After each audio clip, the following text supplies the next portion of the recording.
All right, me. It is early November, and I'm doing two books at the same time because they're both very, very similar. But it is the football book and the baseball book of Sports Illustrated. These are really coffee table books. What they are they are both collections of important pictures, important documents of either football or baseball, and then have sporadic articles within them that are, about, whatever, either for specific time periods or just about thoughts and feelings about the sport. They're both, easy reads. They're made by Sports Illustrated, and I want to say that they're from 2010, 2011, maybe, because I've had these for a long time. And yeah, yeah. What's really interesting to me is both books kind of do this, which is why I'm placing them together. But they're both, in my mind at least, published right on this precipice of when really the conversation and the way that we look at sports goes from they are sports to they are an integral form of entertainment. And that's how we teach it, right? It goes from we teach sports as a sport, or as a, we use this as an analogy for whatever, for rest of life, whatever.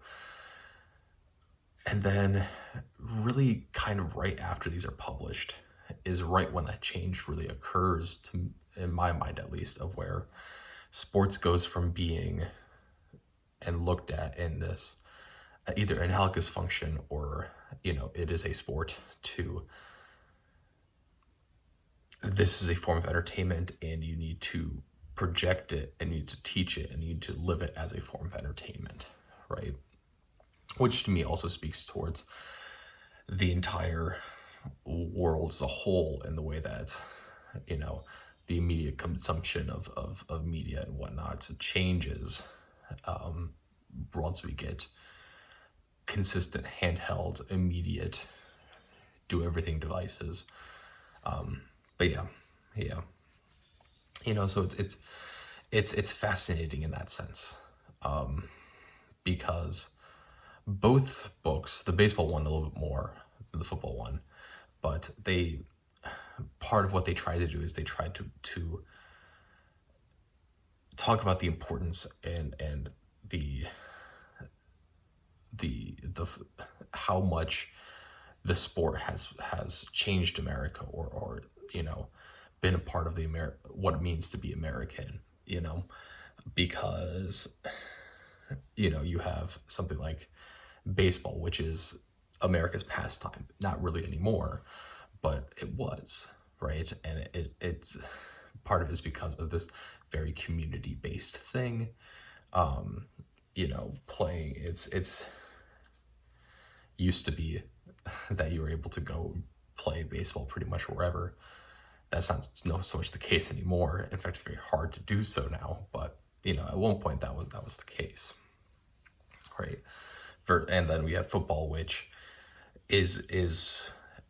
had become more so in that sense of, for I would argue for a long time, football became the American pastime, and still is to an extent. But the idea of community-based sport, where you need a team to do it, and do it well at the very least, and then building. But yeah, it's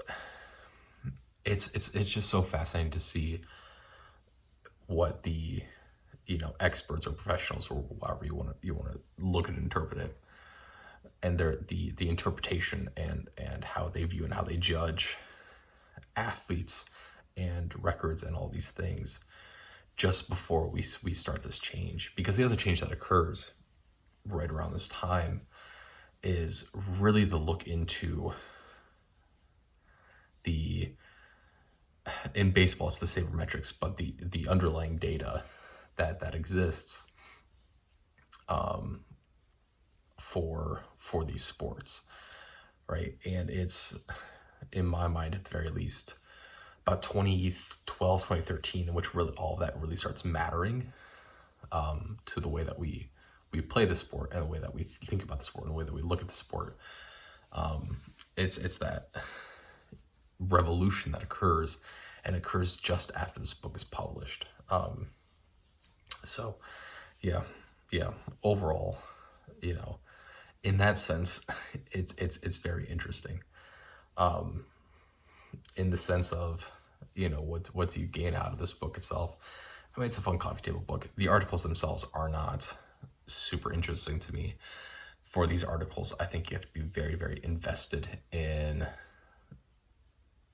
the sport itself. And I'm just not. I'm not really a sports person anymore.